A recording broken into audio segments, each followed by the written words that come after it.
نبی کریم صلی اللہ علیہ وسلم نے ارشاد فرمایا، جس شخص نے بیری کا درخت کاٹ ڈالا، اللہ تعالیٰ اس کو سر کے بل جہنم میں ڈالے گا۔ دوستو، ہم بات کر رہے ہیں کہ کسی کی چیز پر ناحق قبضہ کرنا یا کسی کی چیز کو بغیر اجازت کے استعمال کرنا، یہ بات شریعت کی نظر میں ناپسندیدہ اور ناجائز ہے۔ انہی میں سے ایک یہ ہے کہ کسی کی ملکیت میں کوئی درخت لگا ہوا ہے، وہ پھلدار درخت ہے خاص طور پہ، یا بغیر پھل کے درخت ہے، اگر وہ کسی کی ملکیت میں لگا ہوا ہے تو گھر کی ضرورت کے لیے، میں اس کو جلانے کے لیے اگر کوئی آدمی اس کو کاٹ کے لے آتا ہے تو یہ شریعت کی نظر میں انتہائی ناپسندیدہ ہے۔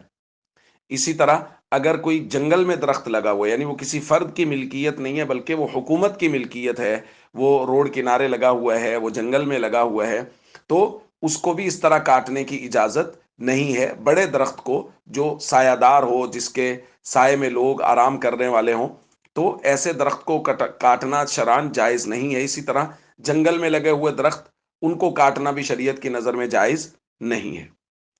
تو بات درختوں کے متعلق چلی تو اس بات کو اچھی طرح ہمیں سمجھ لینا چاہیے کہ درخت، ان کی بہت ساری افادیتیں ہیں،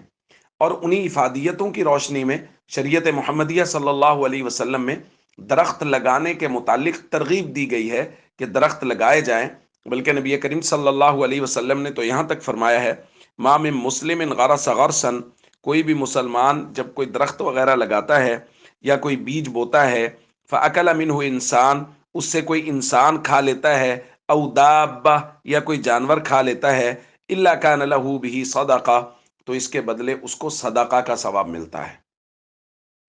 تو درخت اگر لگا ہوا ہے تو اس کے سائے میں لوگ بیٹھیں گے، آرام کریں گے، جانور بیٹھیں گے اور اس کا سایہ حاصل کریں گے۔ اگر وہ پھلدار درخت ہے تو اس کے پھل کو کھائیں گے، تو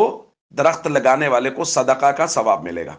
تو اس لیے ہم سب کو چاہیے اس بات کا خیال کریں کہ درخت کاٹے نہیں۔ ہاں، اپنی ملکیت میں اگر درخت ہے اور اس کو کاٹنے کی ضرورت ہے، کوئی تعمیر کرنی ہے کسی اور وجہ سے، تو بالکل اس کی گنجائش ہے، اس کو کاٹ سکتے ہیں۔ لیکن کسی کی ملکیت میں درخت اپنی ضرورت کے لیے کاٹ لینا، یا سرکاری ملکیت میں، حکومت کی ملکیت میں جو درخت ہیں ان کو کاٹ لینا، اس کی اجازت نہیں دی گئی، یہ ناجائز ہے۔ اس سے ہم سب کو